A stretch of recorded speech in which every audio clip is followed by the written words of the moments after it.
নমস্কার বন্ধুরা, আপনারা দেখছেন Aditi online study YouTube channel.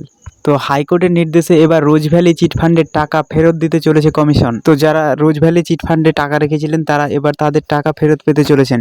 তো এই টাকা কিভাবে পাবেন এবং কোথায় আবেদন করবেন এই সমস্ত কিছু আজকের এই ভিডিওতে জানতে পারবেন। তাই ভিডিওটি স্কিপ না করে শেষ পর্যন্ত দেখুন। আর ভিডিও ভালো লাগলে লাইক করবেন এবং চ্যানেল নতুন হলে চ্যানেলটি অবশ্যই সাবস্ক্রাইব করে রাখবেন। তো চলুন দেখে নেওয়া যাক। তো এ সংক্রান্ত আপডেটে বলা হয়েছে, হাইকোর্টের নির্দেশে রোজ ভ্যালির টাকা ফেরাচ্ছে কমিশন। ঘন কালো অন্ধকার সরিয়ে ধীরে ধীরে দেখা দিয়েছে আশার আলো। রোজ ভ্যালি কাণ্ডে সর্বস্ব খুইয়ে বহু আমানতকারী বসেছিলেন পথে। অল্প অল্প করে সঞ্চয়ের টাকা চোখের নিমেষে ডুবে গিয়েছিল। কেউ হারিয়েছিলেন শেষ সম্বল, কেউ হারিয়েছিলেন মেয়ের বিয়ে, ছেলের পড়াশোনার জন্য বহু স্বপ্ন নিয়ে জমানো টাকা। তবে এবার হয়তো কাটবে আধার। কমিশনের তত্ত্বাবধানে রোজ ভ্যালি চিট ফান্ডে প্রতারিতদের আমানত ফেরানোর পদক্ষেপ নেওয়া হয়েছে। প্রসঙ্গত, আগেই সরকারের তরফে আশ্বাস দেওয়া হয়েছিল যে আমানতকারীদের তাদের টাকা ফেরানোর ব্যবস্থা করা হবে। এরই মধ্যে এবার শুরু হয়েছে সেই সব আমানতকারীদের টাকা ফেরত দেওয়ার প্রক্রিয়া। বেসরকারি অর্থলগ্নি সংস্থা রোজ ভ্যালির আমানতকারীদের টাকা ফেরাতে একটি বিশেষ ওয়েবসাইট তৈরি করা হয়েছে। কলকাতা হাইকোর্টের নির্দেশে একটি ওয়েবসাইট খুলেছে অ্যাসেটস ডিসপোজাল কমিটি। সেই ওয়েবসাইটে আমানতকারীদের উপযুক্ত তথ্য প্রমাণসহ আবেদন জানাতে হবে। সমস্ত নিয়ম মেনে আবেদন জমা করতে হবে রোজ ভ্যালির আমানতকারীদের। এরপর সেই আবেদনের ভিত্তিতেই আমানতকারীদের টাকা ফেরতের ব্যবস্থা করবে কমিটি। www.rojevalleyadc.com আমানতকারীদের টাকা ফেরাতে এই ওয়েবসাইট খুলেছে অ্যাসেটস ডিসপোজাল কমিটি। সেই সাইটে গিয়েই নাম নথিভুক্ত করাতে হবে আমানতকারীদের। ওপরে দেওয়া ওয়েবসাইটের লিঙ্কে ক্লিক করার পর কন্টিনিউতে ক্লিক করতে হবে।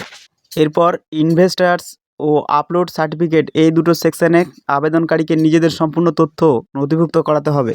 তথ্য অনুসারে প্রায় 60 লক্ষ মানুষ টাকা জমা রেখেছিল রোজ ভ্যালিতে।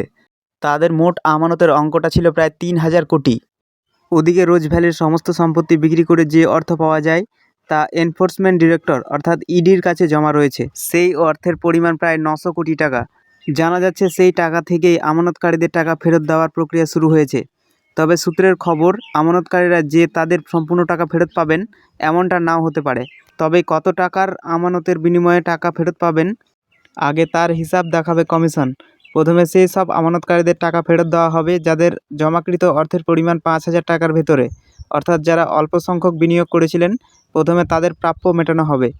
এরপর ধাপে ধাপে ফেরানো হবে অন্যান্য আমানতকারীদের টাকা। 2015 সালে মামলার ভিত্তিতে রোজ ভ্যালিতে প্রতারিতদের টাকা ফেরত দেওয়ার উদ্দেশ্যে একটি কমিশন গঠন করা হয় প্রাক্তন বিচারপতি দিলীপ শেঠের নেতৃত্বে। আমানতকারীদের টাকা ফেরত দেওয়ার জন্য একটি ওয়েবসাইট তৈরির নির্দেশ দেয় বিচারপতি অরিজিৎ বন্দ্যোপাধ্যায়ের বেঞ্চ। 2024 সালের জানুয়ারি মাসের শেষের দিকে ওয়েবসাইটটি খোলার কথা ছিল, তবে মার্চ মাস এসে খোলা হয়েছে এই ওয়েবসাইট। তো এখন আপনারা এই ওয়েবসাইটে আবেদন করতে পারবেন।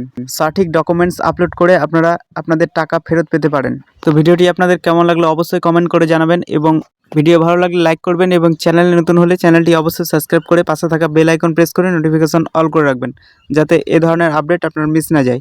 ধন্যবাদ।